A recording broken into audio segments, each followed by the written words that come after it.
جو انسان اپنی ذات کے ساتھ مخلص نہیں ہے تو وہ دوسروں کے ساتھ کیا مخلص ہوگا؟ اس کو مخلص دوست کیا ملیں گے جو خود دوستوں سے مخلص نہیں ہے؟ جھوٹے کے لیے سماج جھوٹا اور سچے کے لیے سچا ہے۔ جو انسان اپنے ساتھ مخلص نہیں، وہ ضمیر کی آواز سے فرار حاصل کرنے کے لیے دنیاوی مشاغل میں اپنے آپ کو انوالو کرتا ہے تاکہ اسے راحت اور سکون ملے۔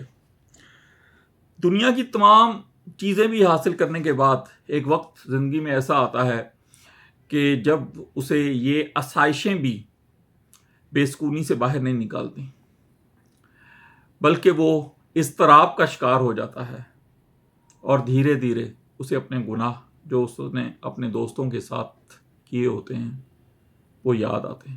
مخلص دوستوں کے ساتھ، وفادار دوستوں کے ساتھ پہلے اپنے آپ کو وفادار کیجیے، پھر کسی اور میں وفا ڈھونڈیے۔